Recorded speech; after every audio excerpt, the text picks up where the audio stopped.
Hey, welcome to Fat Man Beyond, man. I'm Kevin Smith. I am Marc Bernardin. And hey, here we are socially distancing from home as, we've heard right now is all terrible. In the spirit of nobody being able to go anywhere for Thanksgiving to be with their family, we figured we would do this socially distanced this week as well. And no reason for us to have fun when nobody else can have fun. Can't rub it in by being in the same room with people and shit. How you been? I'm doing all right, man. I'm doing all right. I thought of you quite a bit this week. Actively? I did. Actively. Of course. I mean, always. I did my first fast this week. How long did you go? I did 24 hours. Right the fuck on. And how'd you feel? As you say every time, it's not as bad as you think it's going to be, provided you start the clock. If the clock is on your side, if you go from like dinner to dinner, then like, oh, all right. I'm sleeping for a third of this. Actually, then it becomes like eating a meal a day. Right.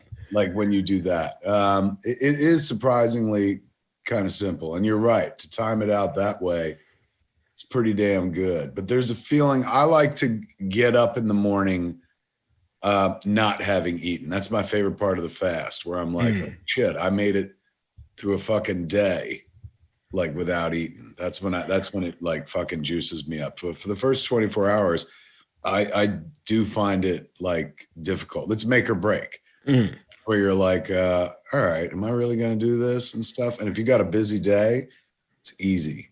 It's fucking easy to forget eating and stuff. It's been challenging during quarantine because every day is like more or less empty other than a few things here. But how'd you feel after it? It's funny. Like I felt a little bit like lightheaded isn't the thing, that weird like low blood sugar jitters isn't the thing. I felt hollow because I had no food in me. But I felt pretty good, and I think that the goodness was more a reward for proving I had the will to do it, less than it was a real physical response to the lack of caloric intake. It was just like, yeah, buddy, you did that. Like, you feel pretty good. That's one of the things I like most about it, is knowing that I have discipline enough to be like, I can master myself. I can master my appetites, because when you gorge, you feel the opposite of that, where you're like, oh my God, I can't control myself. So when you go into that fasting mode, it gives me a sense of like, no, I'm disciplined. I can do this, Yeah. Especially because, of all of the things in my life that I can exert control over, food has traditionally been the most difficult. Yeah. And like, oh yeah, I can work. If you tell me I got a deadline, I'll hit the deadline. If you got to tell me I got to go and, do dad shit, I can go do that. Like anything else seems to be thoroughly and totally doable, except for my relationship with food. So to spend that 24 hours not giving in to the siren song of deep fried or even steamed anything. That was nice. It's cool to know you can do a thing. Yes. Where you're like, check me out. I had no idea and stuff. Good for you. All the things. New things are always worth fucking trying. New things are always, It felt a bit like that feeling when you finish your first screenplay / TV pilot / comic book, that like the first time you did it, like, I almost don't care if this is good or not. I'm just happy I did it. Yeah. Because there's a decent chunk of people who will never do this. Very true. Completion.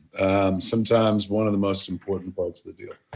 Yes. I received this week, it's certainly not I guess it will be something of a commercial in as much as it's something you can buy, but no letter came with it. No, like, hey, this is your directive or anything like that. I think it's meant to be a gift, but they gave me a couple of them. So, I don't know, maybe I meant to hand them out to Jason and stuff. This is that comes from, it's Milestone, Star Wars, Gentle Giant, and Diamond Select Toys.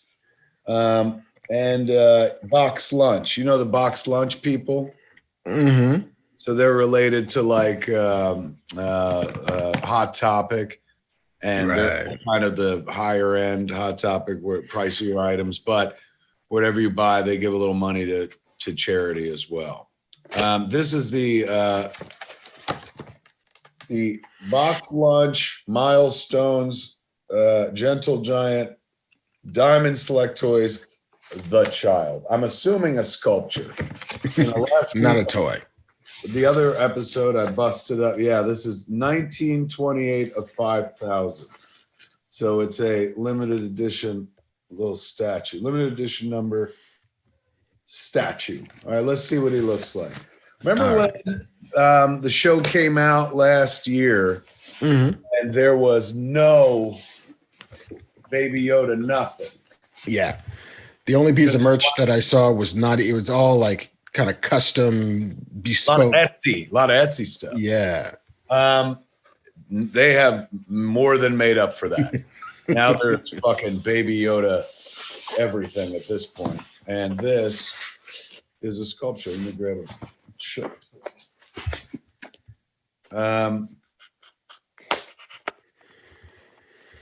We also, next week, Marvel is sending us a book to talk about on the show. They got a service over at Marvel. Sounds like essentially like their version of the Absolute editions over at DC, where they put together like fat ass, gigantic versions of a book, and it's only made to order. They don't mass produce it. Only do a certain percentage, and it's curated. So they wanted to send over a book to show us what it looks like, and I said, "Fuck yeah, do it." Couldn't get here in time, so we'll do it next week. God damn it! Here we go. This thing's defeating me, Mark. You can do it. Yeah, there it is. Damn it, man.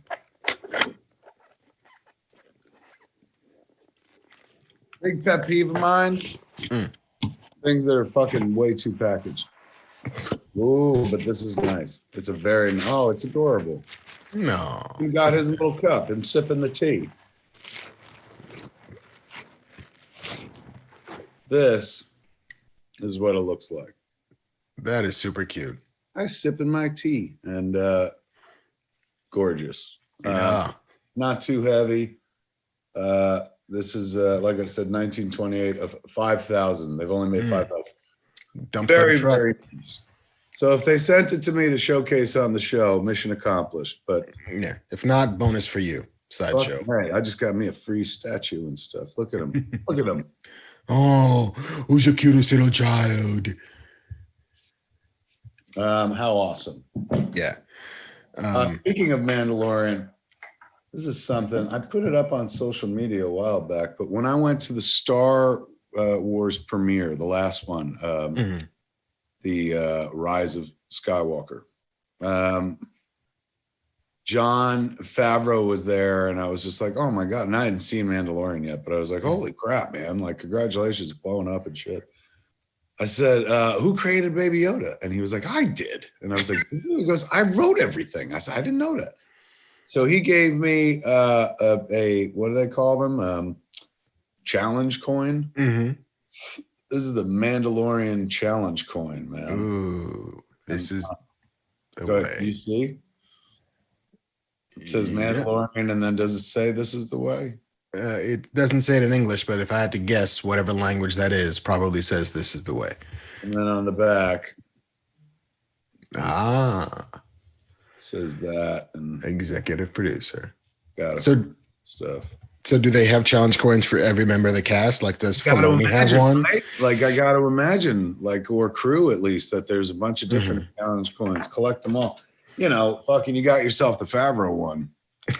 The Filoni, matching Favreau Filoni would be coming up. I mean, if it'll let me play a game of Contra, then I'm down. You ain't kidding. I was wondering, I'm like, did he, like, do I he gave it to me. I was like, oh, this rocks. And it sat like on my bathroom sink for a long time. But I was like, maybe I'm supposed to like hand this in for some Beskar seal. Or for a job where I'm like, I fucking hand this in. He goes, now you get to direct an episode. Then I would take it back because I was like, that sounds like a lot of work. But can I use my challenge coin to be in the episode? Because that would rock. Being in an episode of The Mandalorian, one of the most watched fucking things in the world right now. I mean, they're putting a bunch of people in there. Like, Horatio Sands gets to be in there. Fucking. And in there twice. In there twice. Just slather me up with some makeup.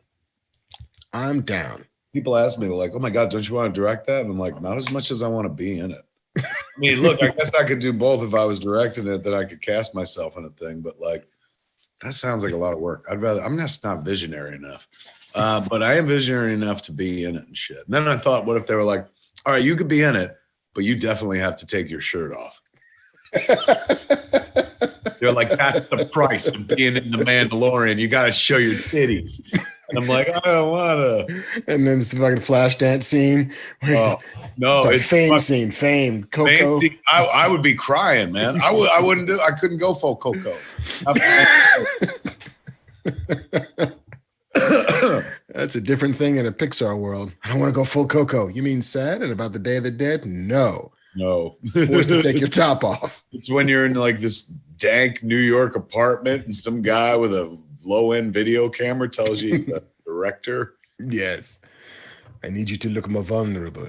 Taking the top something off. That apparently haunted our entire generation, because everyone our age, you drop that reference, people are like, ugh. Oh, damn. Yeah. No. Nobody wants their Coco moment. No, that's the end of a bunch of bad decisions. She walked away unscathed, thank God. Yes. I've also spent a decent chunk of this week playing the Spider-Man Miles Morales game. How is that? I saw Matty Cohen on Twitter talked about he played it and it took him like 5-6 hours to beat it, and he said he loved every second of it. Yeah, it's pretty great. I full on rolled a couple of tears at the end of it because it ends with, heroic sacrifice and all of that stuff. But it has a really nice kind of nod to the Spider-Man 2 scene on the subway train where it's like, a bunch of people and there's Spider-Man. But like, he's just a kid. He's just a kid, and then to see that pivoted and kind of remixed and refashioned for the Miles Morales game was pretty great. And the game itself is just so much fun to play. I don't know if you've had a chance, but it's the closest you get to swinging through Manhattan as Spider-Man. Like the mechanics are so great and the feel of it is so great. And I could just do that all day. Like, some people want to watch, whatever, leaves fall and Apple screensavers. I could just swing through Manhattan. The wind in my hair. No place to go. Nope. Like, hey, what's that? Oh, hey, there's an Adventures Tower. In the game for a long time without having to face a fucking gangster or someone with a gun. You could literally just fucking tool around for as long as you want to play the game. Did you pull the cat out of the bag, Spider Cat or whatever the fuck? I haven't gotten there yet. I finished the game. I finished the main storyline, but then there's other missions you could do, and one of them is Spider-Man is the name of the cat. Wants to be your friend, and so that's where I'm off to next. I'm off to be friends with a cat. I'm wondering if is Twitter down? I'm trying to get to it on my laptop, but it ain't working. But maybe I was trying to grab some comments, but it's not coming up on my laptop. Did you do something bad? Did they take your Twitter away, Kevin? I did. They're marking all my tweets like fucking specious. This shit needs to be checked in. He's not right.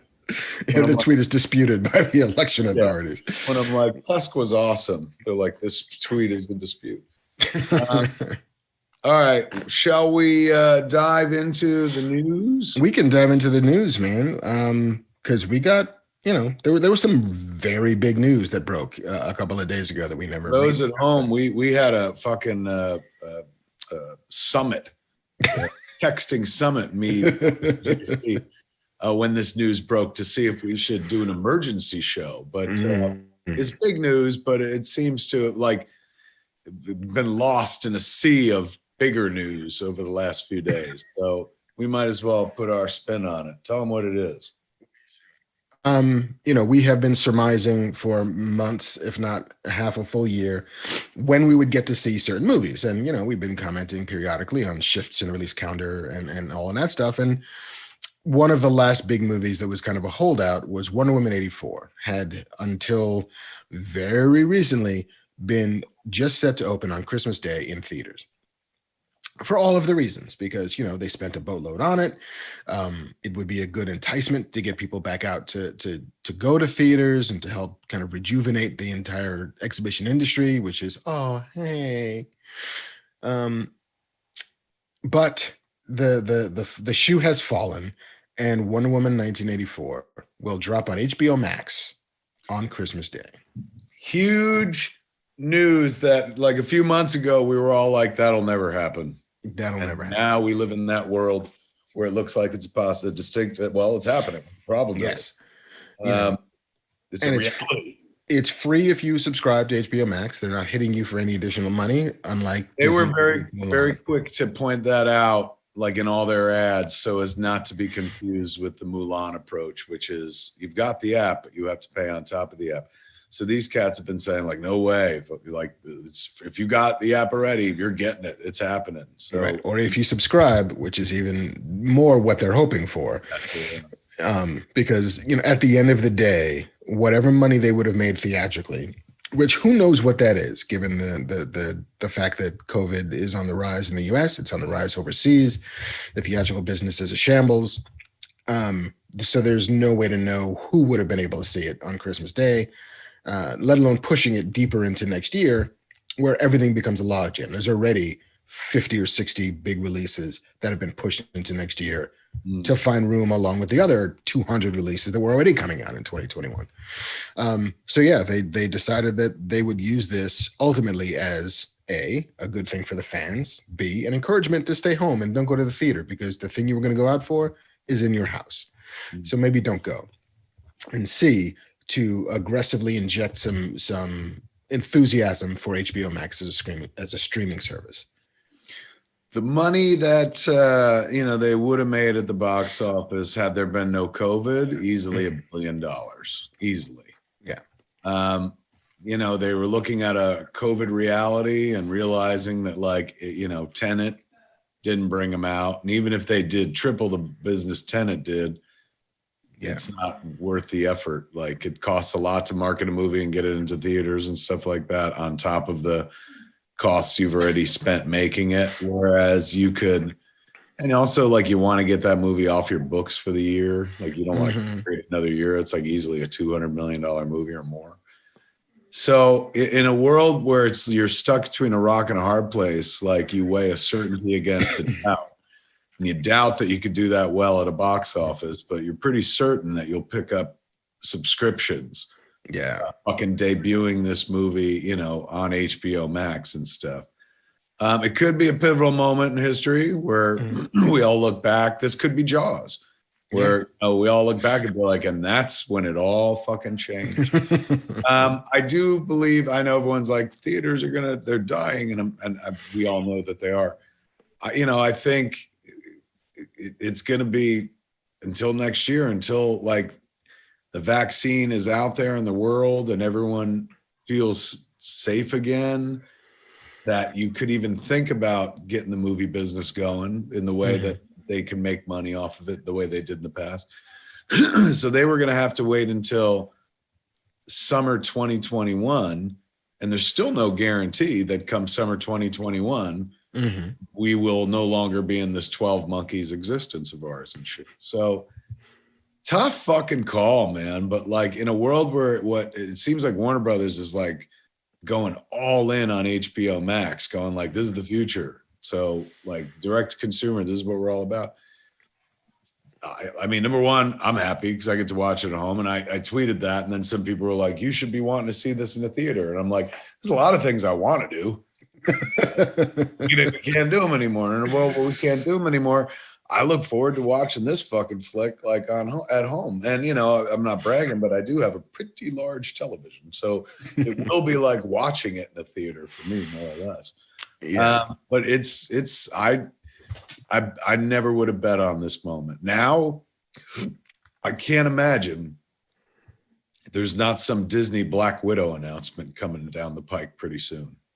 There very well could be. There very well could be, because I think that I mean, Disney's in a slightly different position in that when they launched Disney Plus, the Disney Plus, they did it very well. They had everything that people wanted, and within whatever 4 months of launch, they released Hamilton, which turned into this, like, that for them was their Wonder Woman in a way, which was, this was going to be a theatrical release. We know it's the most popular thing on the planet.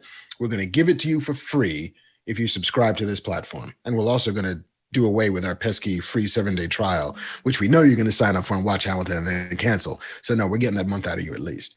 Mm-hmm. And in a world in which the only thing that Wall Street has to judge whether or not a media stock is viable or not at this point is streaming. It's not theatrical releases. It's not parks. It's not, cruises. It's not really merchandise. It is literally just streaming. Yep. And it is incredibly important for HBO and Warner Media to goose the numbers on the HBO Max launch, because they didn't launch as robustly as Disney Plus did.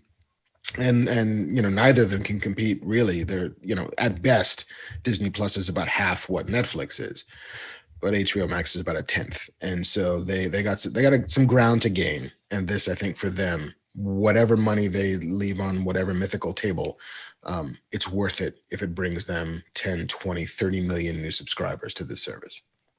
I'll be there on Christmas Eve, man. Moment it turns December 25th, I'll be fucking watching, because I've wanted to see Kristen Wiig as Cheetah for a long, long time. And but what a weird moment to be standing in. Gratifying for those of us who like comic book movies and want to see this flick. I'm not going to call it troubling or worrisome as a filmmaker, because it's not like I make movies like that, but this could be a pivotal moment where if shit never goes back to normal, this was the pass that allowed it to kind of like, well, it worked. And now, who's to stop anyone from doing it? Like, Disney's already putting up Soul on Disney Plus. They've already done Mulan. I saw an ad online, but Grace Randolph, one of her tweets, she called attention to it because somebody tweeted at her and said, "Do you see this?" And it was a Disney Plus ad that could have been fan made, but it indicated that April we were going to get Black Widow on Disney Plus. So it looked like well made, the spot. It looked like a Disney Plus spot. And it also talked about doing a Disney Plus 18 or something like that. And that's why people think the ad is fake, because I think Disney just announced that it's called Disney Star or something like that. But they're going to have a section on Disney Plus with R-rated movies. Something that heretofore they have not talked about. Right. So if that ad is to be believed, and it could just be an incredibly well-made fucking fake, they're going to be announcing something soon, and that announcement would be that Black Widow is going to be available at home. And after Wonder Woman, I certainly wouldn't be surprised if that was the case. And I'd fucking hungrily, greedily watch that too. And I'd pay that Mulan premium on top of whatever. Yeah. I mean, I think Disney, their Mulan experiment, wasn't entirely successful, but it also wasn't entirely a failure either. Right. In that they still made some, $300 million selling Mulan to an audience without having to spend on distribution, without really having to spend on advertising, especially not billboards anywhere, because who the hell is driving anywhere. Yeah. But Disney's very much, it seems to be about one cool thing a quarter. Where it's like you got Hamilton in July, you got something else in the fall, you get The Mandalorian for Thanksgiving, you'll get Soul for Christmas, you'll get WandaVision in January. So maybe, and I'm not sure where Falcon and the Winter Soldier is going to land, but it's entirely possible that you could absolutely get a Black Widow-ish thing for Easter or Memorial Day or whatever. But yeah. This is something I've never done before. JC always gets to monitor the chat. Oh, are you monitoring the chat? I'm literally looking at the chat, and as you can see, I'm seeing myself looking away and looking at the chat. I guess we're on a little bit of a delay in case we say fuck, we're caught. But let's see what people want to talk about. Hello, gentlemen. How are you tonight? Says Paul Stanley. The Paul Stanley? What? Don't you have something better to do, Paul Stanley? Me and Marc want to rock and roll all night and party every day. Let's see. How ironic is it that we can't see WandaVision? Yeah, what the fuck? Did they moved WandaVision into 2021? Yeah, January. Yeah, but I thought did they initially announce that it was going to be December? It was going to be December, and then they put Soul as their big. That's right. We talked about this last week. Yeah, so everything is just shuffling back a little bit. Wow, man. Look, this is so crazy watching in real time. The show's going to come to a screeching halt because I'm reading the show, reaction to the show.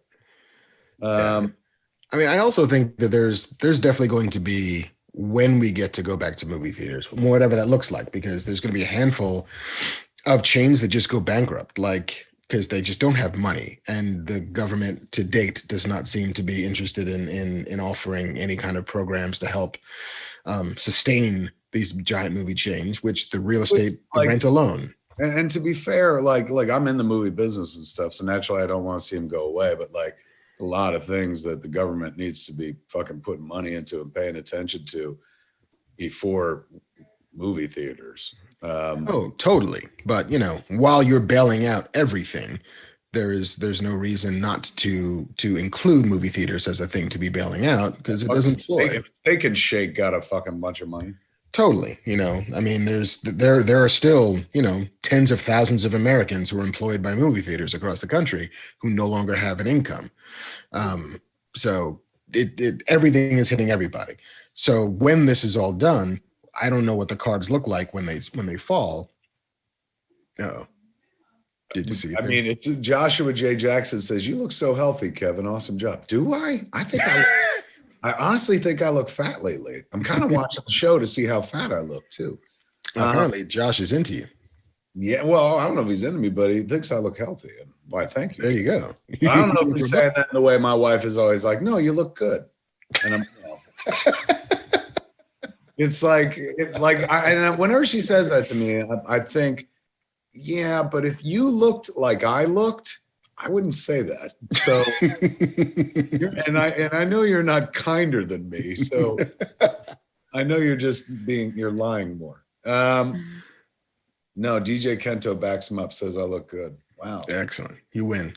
Nikki says I don't look fat. Oh, you're out of your mind. Kennethceres says the robe is slimming. I've always felt that. Because it's a cloak. We should all walk around in robes like Jedi's. Like the Scarlet Pimpernel. Fuck yeah. Robes are badass, man.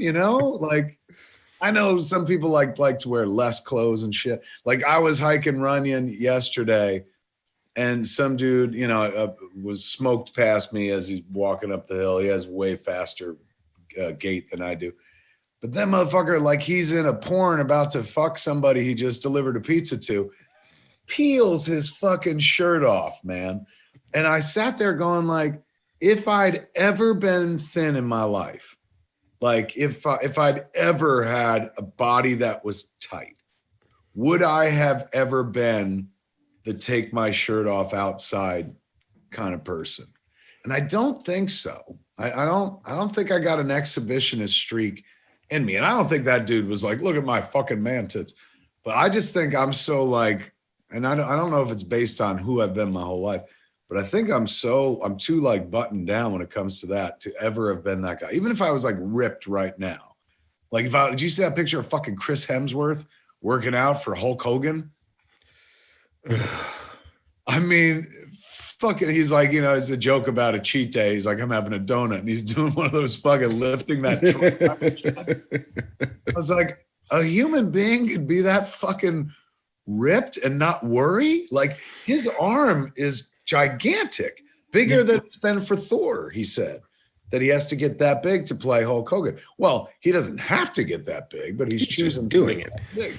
But what happens? Like, I don't know enough about working out. Like, if at a certain point, if you don't keep pumping that muscle up or keep it as big as it is, does it just go down, or does it turn to flab, or what the fuck?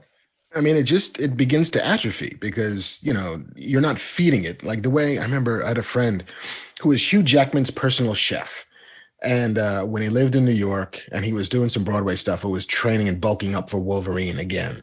It was like, yeah, I have to deliver him like whole boiled chickens and steamed rice every 4 hours. He's got to eat like 2,000 calories I got to wake him up to eat, because the amount that he's got to work out and the amount of sustenance that body needs to maintain that level of muscle is insane.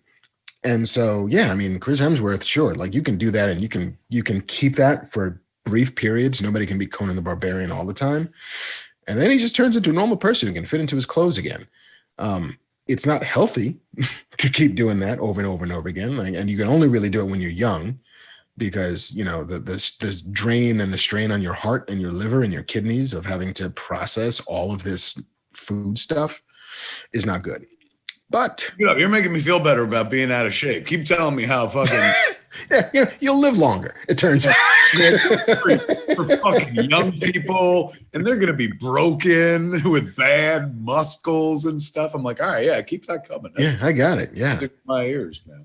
Yeah, I mean, Jackman went on record saying like it's the worst way to live, training to be Wolverine, because there's no joy. It's all work all the time. I watched him eat that fucking meal, man. He was, what was he doing? He was not trying to bulk up. He was getting incredibly lean, physically fit for that movie that was on HBO, Bad Education. So he talked about like, I have to lose 30 pounds because he played that guy real like tight. That dude was in good shape and stuff like that. But he had that meal. I guess he wasn't eating 4 times a day. But as we were sitting there talking, he had fucking steamed rice and chicken. So weird. Somebody said, excuse me. God bless. Energement said, it just occurred to me that I've literally never seen Kevin's forearms. Neither is my wife. Come on, Popeye. We have had sex on several occasions. Every once in a while, you see him like got my wife's name tattooed on one, and my kid's name just tattooed on the other. But everything on me is like pale as a fucking belly of a fish and shit. It never sees the sun. I think that I too have lived enough of my life with some level of body shame that even if tomorrow I was granted some kind of magic fucking, Oscar Isaac button that suddenly turned me into that dude, I don't think I'm taking my shirt off that much. Oscar Isaac is your go-to? I remember seeing a picture of him at some point, and I was like, what does it feel like to be that beautiful, like in the world? Like just walking around, like what things do you get that other people don't get? Like, are they just bringing you like fucking bagels and Ferraris just because you look that way? I think they probably are. And so that had always been imagine just spending a day walking around looking like that dude. What happens to you?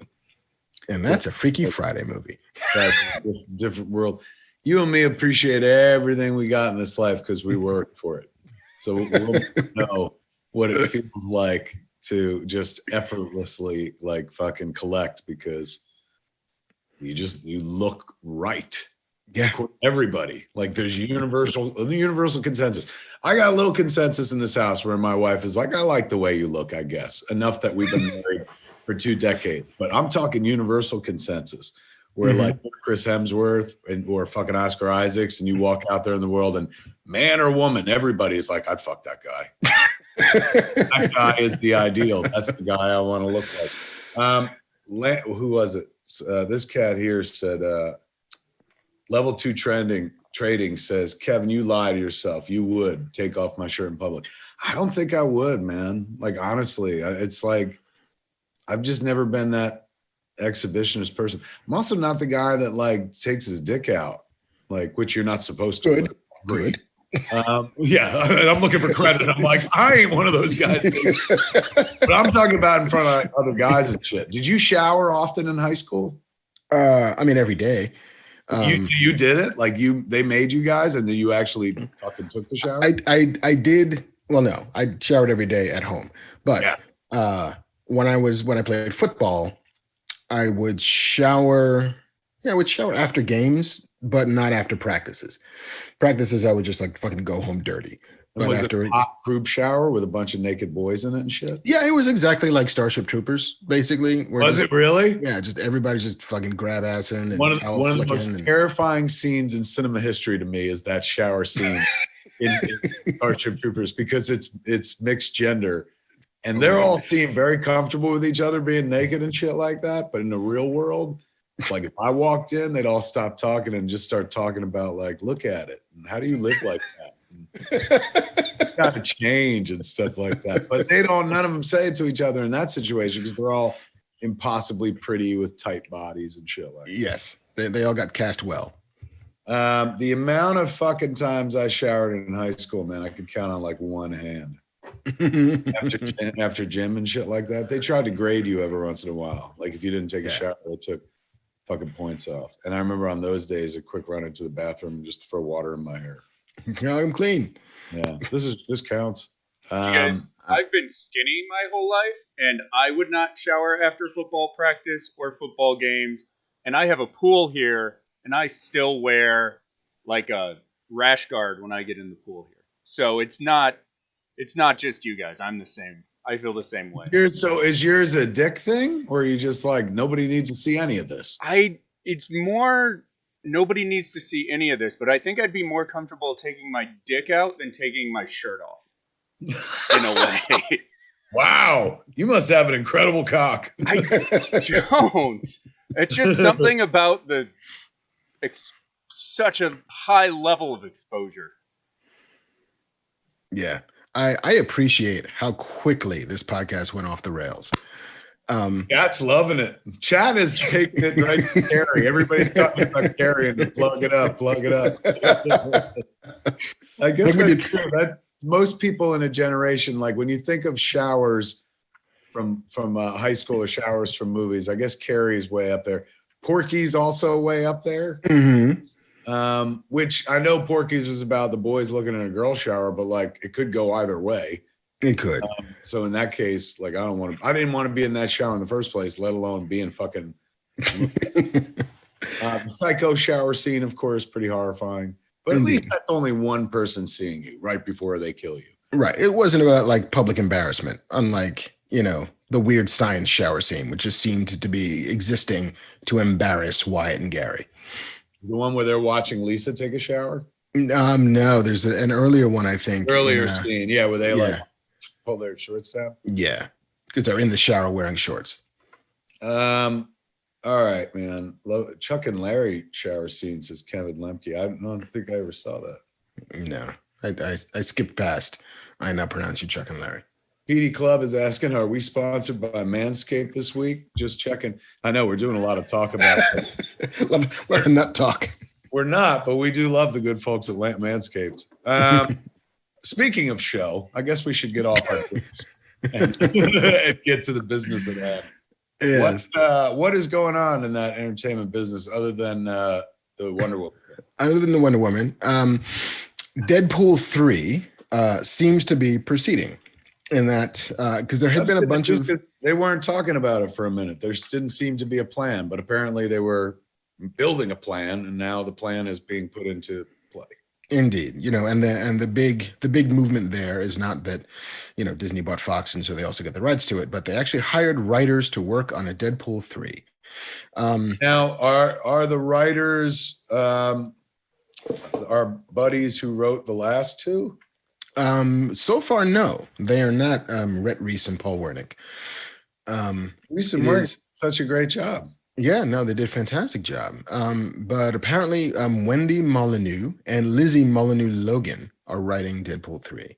Are those the sisters of that do Bob's Burgers? Indeed, Bob's Burgers in the Great North. And and I have found their work to be very charming and very funny.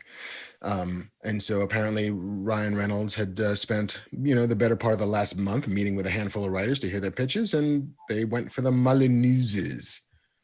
How soon are we going to see something like that? Not for a while. A, COVID, so who the hell knows? And B, I don't know how deep into the writing process they are, but bleh, it's up for debate. But it does seem as if Disney, in some fashion, is open to keeping Deadpool rated R. Oh, really? Yes. Which is exciting, especially given that it's the first Deadpool movie to come directly under Kevin Feige's control. I think if he was smart, and he is, he's clearly the smartest guy in the room. It's just like, they're making money. Let them do it. Just go nuts. And now it's like they can make even more money if they put a few other Marvel characters pop up in Deadpool as well. Yeah. So that I think is probably the biggest question, is how do you meld the tones of Deadpool in the MCU? If Deadpool's going to still be R, and then can you have fucking, Star-Lord sweep in? Probably, but it gets a little, one of them's got to work blue, or one of them's going to work straight. Local Scene Video Archive says, is TJ Miller going to be in Deadpool 3? Thoughts? I mean, it's way too early to be able to do anything but guess. But if I had to guess, sure. I mean, kind of Me Too'd, and now this is Disney. He did get Me Too'd, and this is Disney. But who knows how long. I'm just saying, it seems like in a world where Disney's going back to it, I'm sure they'd be like, yeah. Can you leave your questionable friends behind? Yeah. I mean, I guess it depends on A, how long it takes for this thing to actually go before cameras, and B, if TJ Miller undergoes some sort of public relations rejuvenation that makes him less radioactive. It's possible, between now and 2 years from now. Sure. John is guessing. He says, I'm sure he's going to get killed off screen. Entirely possible. Elsewhere in the Disney universe, there are going to be more Predators. 20th Century Studios has engaged the director of 10 Cloverfield Lane. I've been in Hollywood for 26 years. There are always Predators, and there's always going to be more Predators, Mark. This is not news. No, but like space predators. Oh, the better ones, the ones we'd rather be accosted by. So they're making a Predator movie. Yeah, you know who's making it? Dan Trachtenberg. Yes. Dan Trachtenberg made, I think he did the pilot of The Boys, if I remember correctly. Mm-hmm. And 10 Cloverfield Lane. He did Cloverfield Lane. But I always think, and Dan's a wonderful filmmaker, but what I always think of Dan Trachtenberg as is my gateway to podcasting. Him and his friend did a podcast called Geek Drone, and they were like, do you want to be on our show? When we had the old office down on DeLongpre. And so they came over to the office with their like portable little gear thing.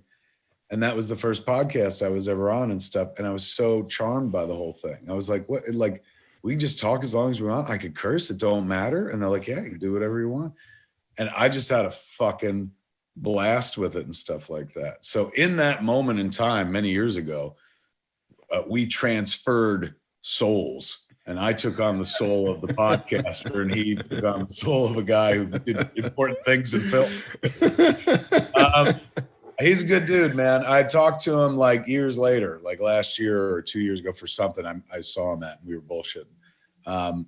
Good dude. But so what? This is a Predator. They made a Predator movie not too long ago with Shane Black. Yeah, in 2018, which is written and directed by Shane.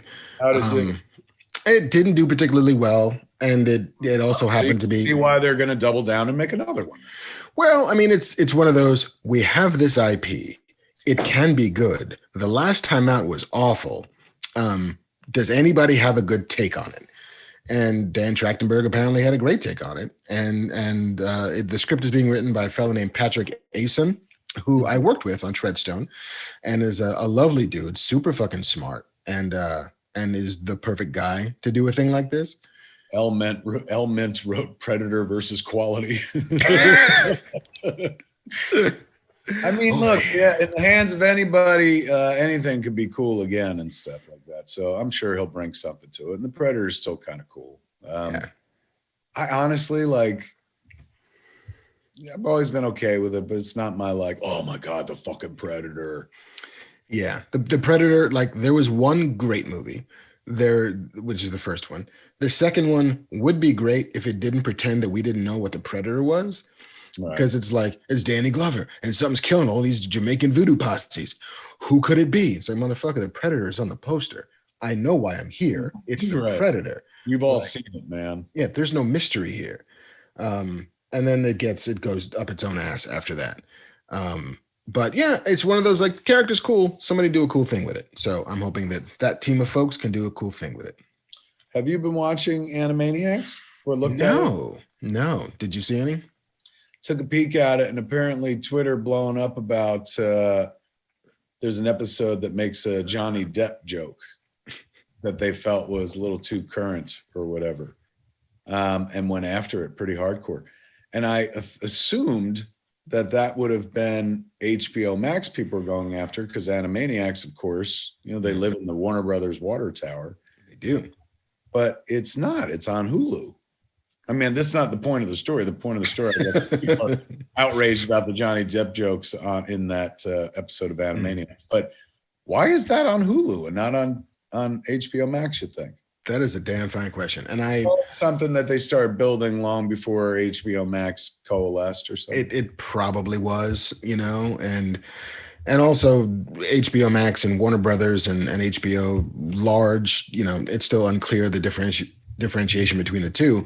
But yeah, they have stuff kind of all over the place. Like Sandman is going to be on Netflix and not on HBO Max because they made that deal for that. You're right. And it makes sense, man. It makes sense, though, that, I mean, fucking who else but Netflix has that kind of money? I guess they all got that kind of money now. HBO Max making very expensive things. Mm-hmm. Everybody making very expensive things. They're all spending all kinds of money for the hope of network subscribers. Somebody pointed out in chat that the end of Predator 2 was pretty fucking metal because you saw all the artifacts from all the times that the Predator had come here from the past. And I remember that. And I was like, oh yeah, that was kind of cool. Yeah. And then that was also the first time that on that wall of trophies, you saw an alien skull. Yeah. And it was like, what? Yeah. These are the same universe? Oh my God. And then they did it in comics, and then they did it in a movie. Yeah. Alien v Predator. Alien v Predator 2. What else we got? Lord and Miller. Those fellas, Phil Lord, Chris Miller, who have done just rewatched Into the Spider-Verse, which is so fucking amazing. Still holds up. So great.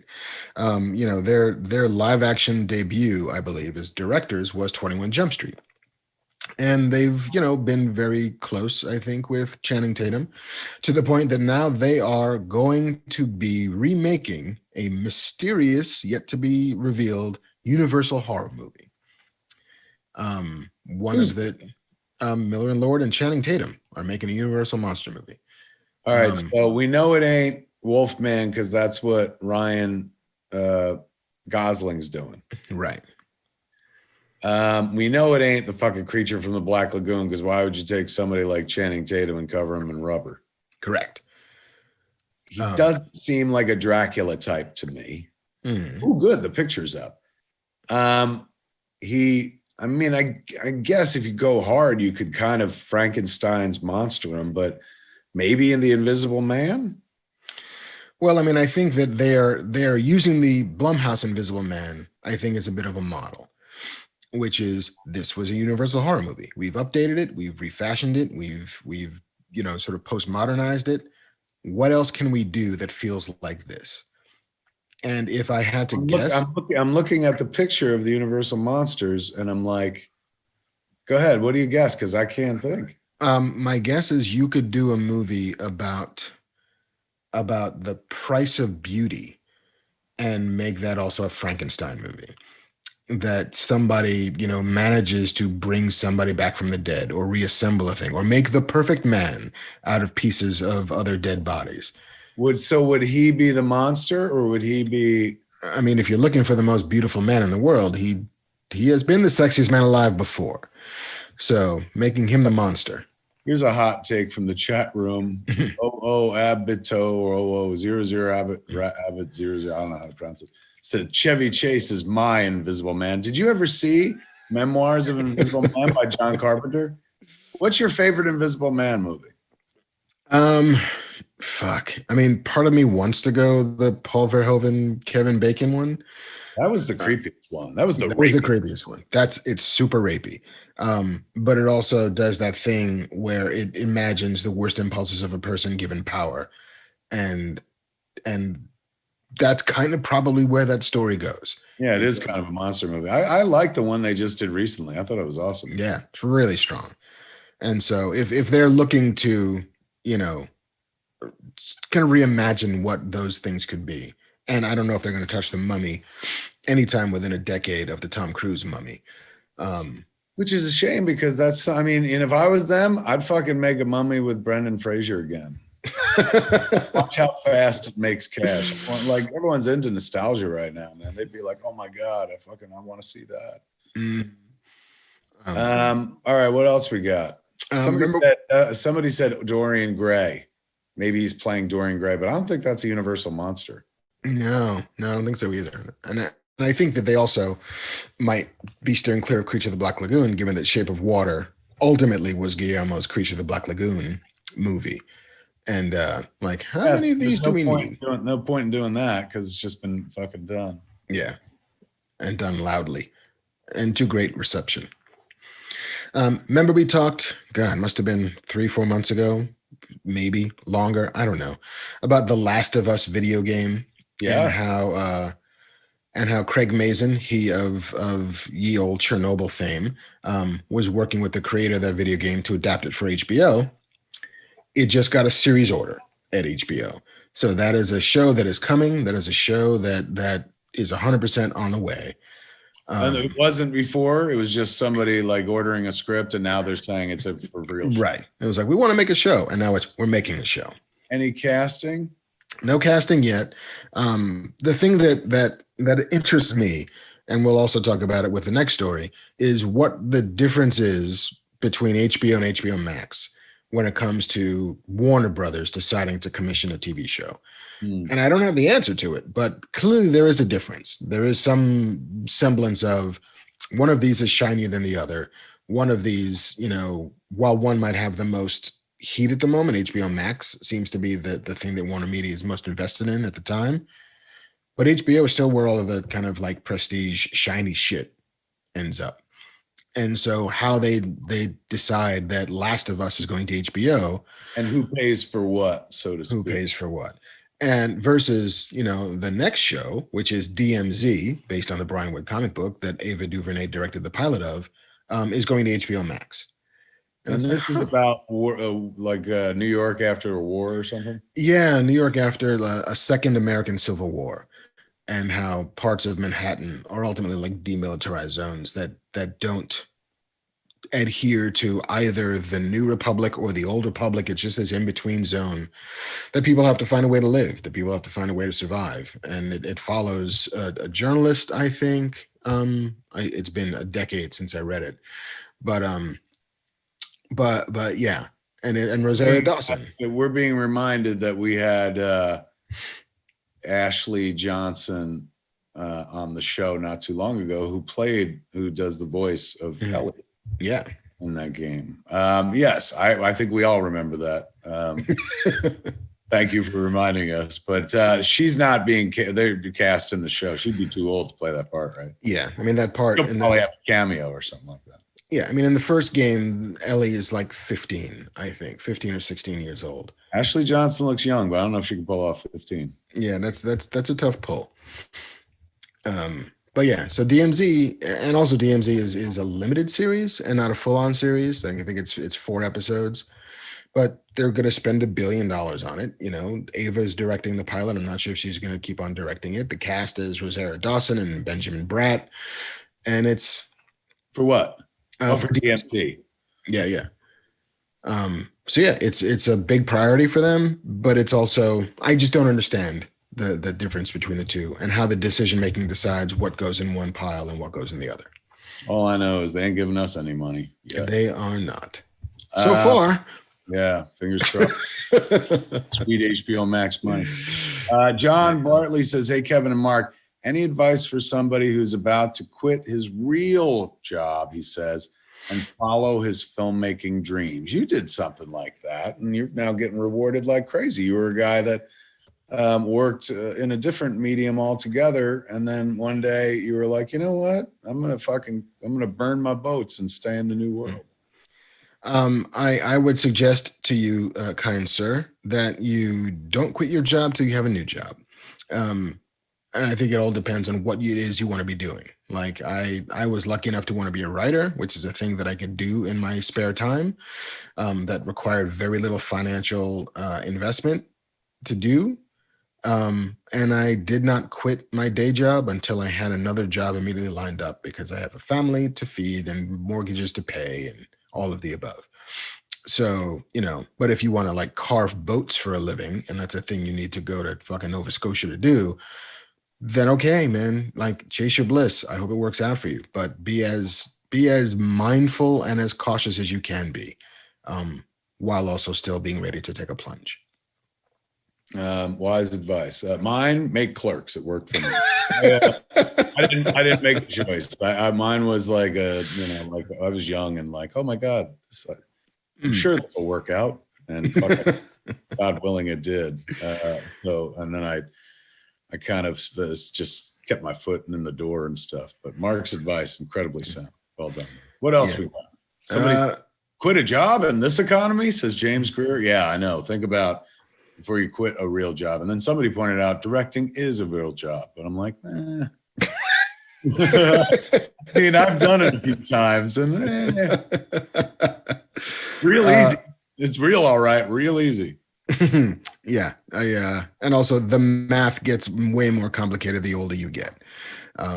When you're young and in your 20s and you want to make giant career decisions, like, all right, it's just you that you're worrying about, fine, fuck it, let's do it. We'll roll the dice. When you get older, there tends to be more numbers in your math equation that you've got to worry about. So do those numbers, do that math, and then make your choice. I'll pop on. The Punisher, Thomas Jane 1.0, I was shooting an interview with him about 10 years ago, this fall, 10 years ago. And he looked down the barrel of the lens because the question was, what advice would you give young Hollywood on how to make it? He looked down the barrel